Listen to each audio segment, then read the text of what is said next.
హైదరాబాద్లోని Mallareddy agricultural university వద్ద ఉద్రిక్త వాతావరణం నెలకొంది. యూనివర్సిటీలో చదువుతున్న విద్యార్థులు ధర్నా చేపట్టారు. పరీక్షల్లో 1-2 సబ్జెక్టులు ఫెయిల్ అయిన సుమారు 60 మంది విద్యార్థులను డీటైన్ చేశారు. దీంతో విద్యార్థులు మల్లారెడ్డికి వ్యతిరేకంగా నినాదాలు చేశారు. ఆయన దిష్టిబొమ్మను కూడా దగ్ధం చేశారు.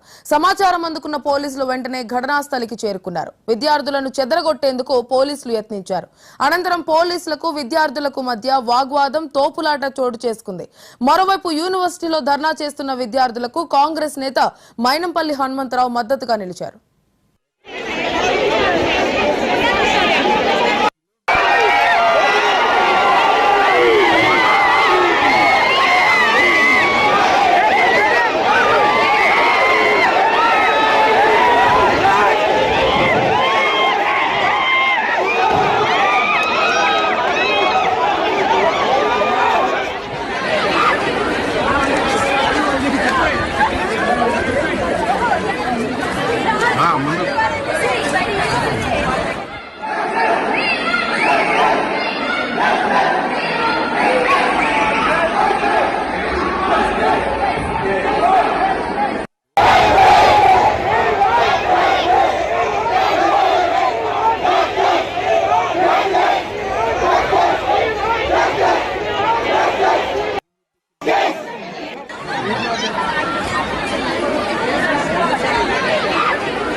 అరవై మంది విద్యార్థులను డీటైన్ చేయడం వల్ల మల్లారెడ్డి యూనివర్సిటీ వద్ద నెలకొన్నటువంటి ఉద్రిక్త పరిస్థితులను విజువల్స్ లో చూస్తున్నాం.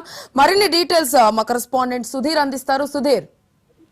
Tripura, good afternoon. ఈ రోజు ఉదయం మల్లారెడ్డి అగ్రికల్చర్ కాలేజ్ లో విద్యార్థులు ఆందోళన చేపట్టడం జరిగింది. అయితే సుమారుగా ఒకటేసారి 300 మంది విద్యార్థులను డిటైన్ చేసినటువంటి విషయంలో విద్యార్థులు ఎన్ఎస్యుఐ స్టూడెంట్ ఆర్గనైజేషన్ ఆధ్వర్యంలో అక్కడ ఆందోళన చేపట్టారు. అయితే ఇదే విషయం తెలుసుకున్నటువంటి మైనంపల్లి హనుమంతరావు ఎక్స్ఎమ్మెల్యే కూడా కాలేజీ వద్దకు చేరుకొని విద్యార్థులకు సంఘీభావం తెలిపారు. అయితే అక్కడ కాలేజీ విద్యార్థి సంఘాలను కాలేజీ విద్యార్థులు కూడా కొంచెం ఆందోళన ఉధృతం అయ్యేసరికి పోలీసులు కూడా రంగప్రవేశం చేయడం జరిగింది. అయితే ఏదేమైనప్పటికీ ఒకటేసారి 300 మంది విద్యార్థులను డిటైన్ చేయడం అనే అంశం పైన కాలేజీ యాజమాన్యం ఒక కమిటీ వేసి నిర్ణయం తీసుకోవాలని చెప్పి మైనంపల్లి హనుమంతరావు ఏ విద్యార్థికి కూడా అన్యాయం జరగొద్దనే విషయంలో ఒక కమిటీ వేసి ఒక నిర్ణయం తీసుకోవాలని చెప్పడం జరిగింది. ఇదే విషయంపై యాజమాన్యం కూడా మేము కూడా కమిటీ ఏ నిర్ణయం తీసుకుంటది అనే దానిపైన ఒక కమిటీ వేస్తామని చెప్పి చెప్పడం జరిగింది. Right Sudheer, thank you.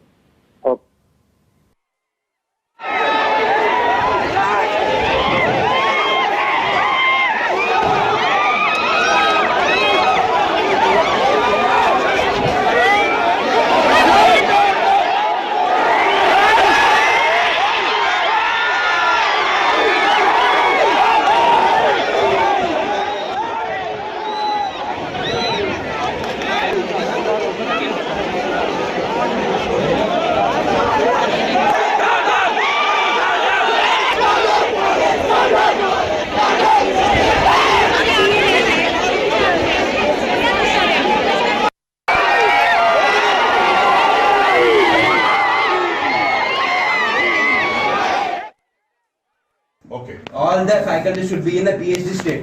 Okay. PhD చేస్తేనే వాళ్ళు ఇక్కడ ఫ్యాకల్టీ ఐకార్ ప్రకారం రూల్ ప్రకారం వాళ్ళు ఇక్కడ పని చేయాలి. PhD చేయకపోతే వాళ్ళు ఇక్కడ కూడా ఐకార్ రూల్స్ ప్రకారం ఇక్కడ పని చేయొద్దు. అలాగే నాకు సార్ ఫర్ ఎగ్జాంపుల్ నా చెప్తే సార్ ఫర్ ఎగ్జాంపుల్ నాది 1,30,000. ఇప్పుడు ఫస్ట్ నువ్వు PhD అంటున్నావు, అడ్వాంటేజ్ చేస్తున్నారు ఎక్కడ ఉన్నా PhD లేదు. PhD చేస్తున్నారు సార్, లేదు సార్. PhD వాళ్ళు లేదు. యాజ్ పర్ రూల్స్ ప్రకారం లేదు సార్. ఓకే. PhD కంపల్సరీ చేస్తేనే ఐకార్. సిఏ గారు మీరు వచ్చడం కాదు. ఇప్పుడు యాజ్ పర్ నామ్స్ లేకపోతే ఇమీడియట్ స్టూడెంట్స్ తో తీసుకొని case against them he has to be taken behind bars. This is very serious. ఎందుకంటే ఎక్కడ కూడా మీరు ఇమీడియట్ వచ్చారు, మరి ఎవరు చెప్తే వచ్చారు ఆగండి, మాట్లాడకండి. Don't interrupt. అరే నేను మాట్లాడి మనం డిసిప్లిన్ లేకపోతే ఎట్లా, మనం తప్పులో రావద్దు. Let me speak. ఇప్పుడు మీరు వచ్చారు, వచ్చినప్పుడు ఇంతకు ముందు కూడా ఇందులో సుసైడ్ అయిందో మర్డర్ అయిందో తెలియదు, లోపల కత్తిపుచ్చింది. ఇటువంటి ఏమి కూడా జరిగాయి. 5 సంవత్సరాలు ఒకటే పని ఉంటుంది. ఇటువంటి చాలా ఉన్నాయి కాలేజెస్.